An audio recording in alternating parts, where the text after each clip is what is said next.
Hello class, my name's Alina Vaseflegel and I am your discussion board facilitator for this week, week 7.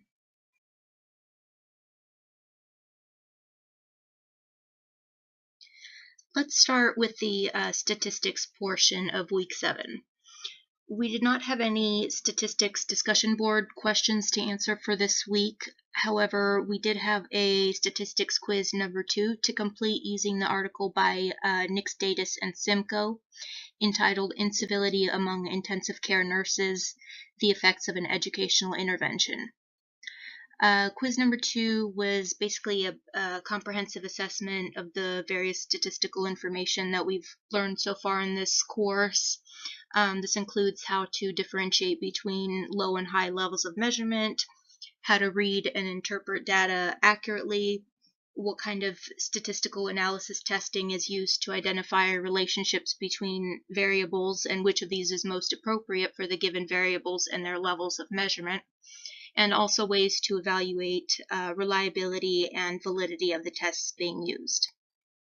The goal of this study that we used as a reference by Nixdadis and Simcoe was to assess ICU nurses' perceptions of incivility on their unit before and after a 1-hour educational session.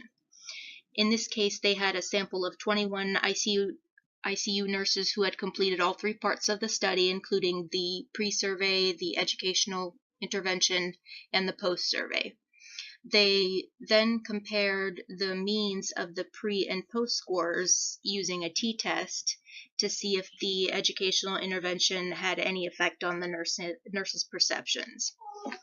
The survey that they used was called an NIS, a Nursing Incivility Scale, which was a 5-point Likert scale that grouped nurse incivility by various sources such as coworkers, supervisors, patients and families, doctors, and other or general. And a higher score meant greater incivility.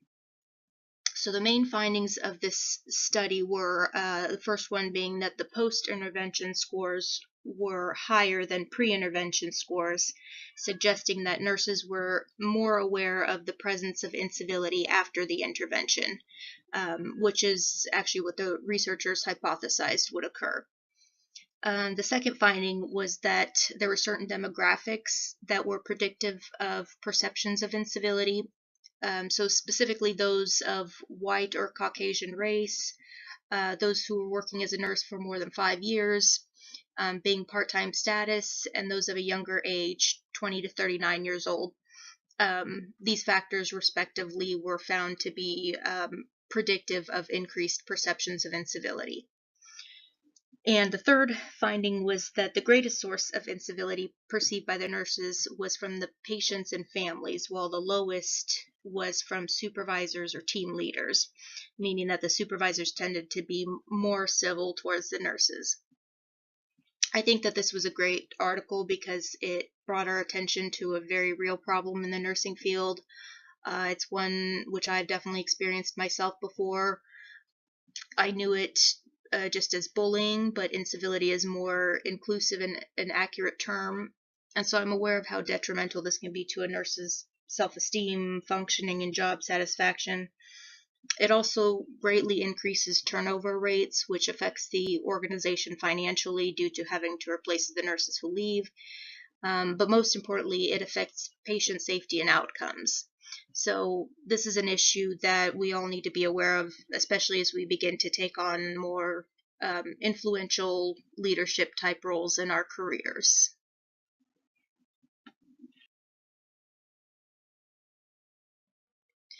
Moving on, let's talk about the theory portion of week 7. This week, our assignments included reading chapters 17 and 21 in our textbook, 2 articles, one by Ali Akbari et al. And the other by Yarsma et al., and some really good reference websites.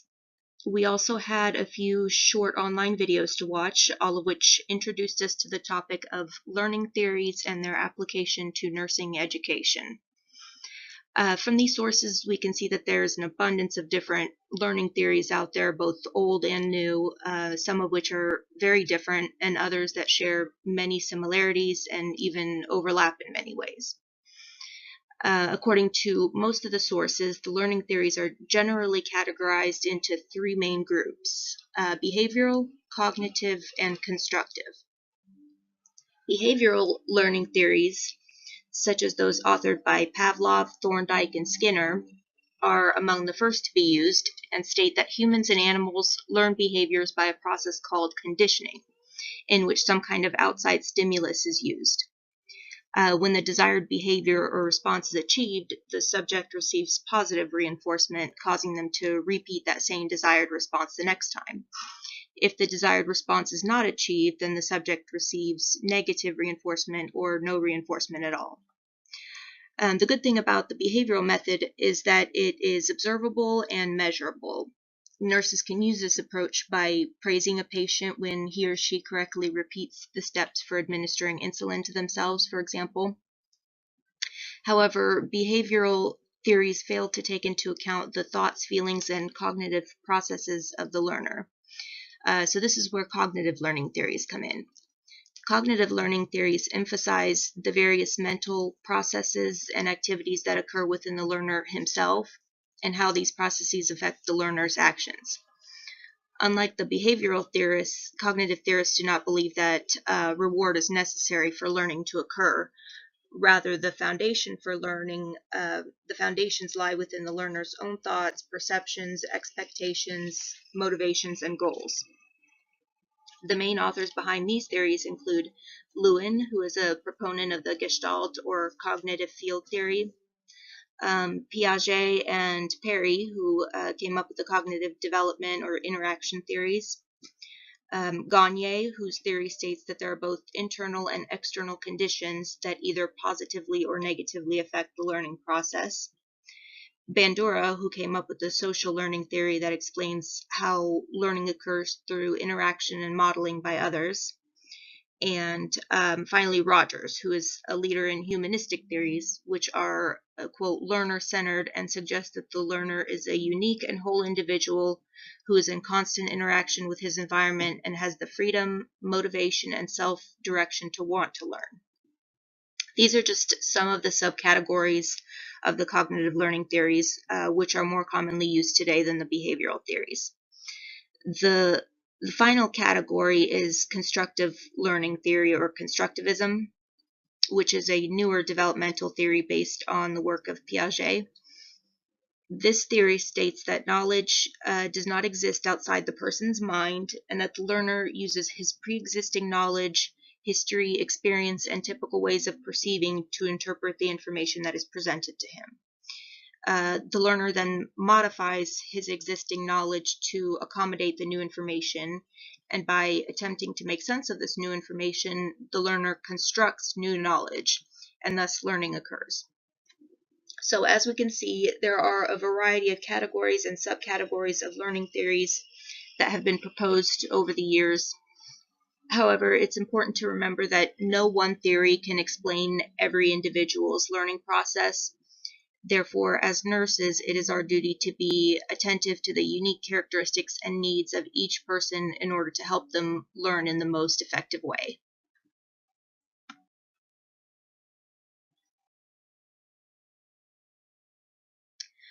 Next, as part of our discussion board, we talked about which learning theories were best applied to patient education versus nursing education.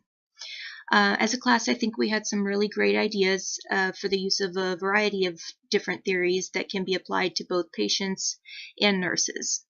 Some of the most commonly mentioned ones included the Gestalt or cognitive field theory, Knoll's andragogy or the adult learning theory, Bandura's social learning theory, and Gagne's conditional learning theory. We also had a case study in which Amina Rachetti, a new nurse educator at a local community hospital, is asked to take on the challenging role of organizing an educational program for a group of hospital volunteers, all of whom vary in age, experience, and technological skills. For this case study, we used many of the same learning theories mentioned above to explain what approach Amina should take in educating her volunteers. Again, there were a lot of great ideas and thoughtful explanations shared in the discussion board with overlapping in many of the theories. Noel's andragogy was a significant one because all of the students in Amina's class are adults, and therefore we recognize that they must be taught accordingly, with Amina acting as more of a facilitator than a teacher or director of the learning process.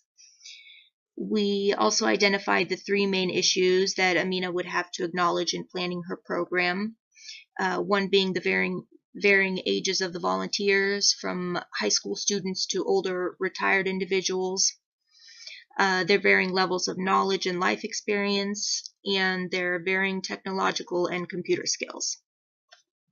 Keeping these factors in mind, some of the steps that we as a class recommended for Amina in developing her program plan included meeting with the volunteers to assess their individual abilities and interests, presenting the material in a way that introduces the simple, concrete ideas first before moving on to more complex and abstract ideas, all the while assessing to make sure that everyone is still following along and understanding. Having the volunteers work in groups so that they can share their thoughts and experiences with one another. Utilizing the modeling process combined with repetition and practice by having a few of the volunteers who are proficient in computer skills to assist their classmates with certain computer tasks. Providing the education in an interactive way that includes everyone, and finally presenting the material in a variety of ways using a variety of different methods and mediums, such as text, videos, hands-on activities, sharing of experiences, and simulation type activities to increase the likelihood that the volunteers will not only understand the material but also derive meaning from it that they can incorporate into their existing knowledge and experience and into their work as well.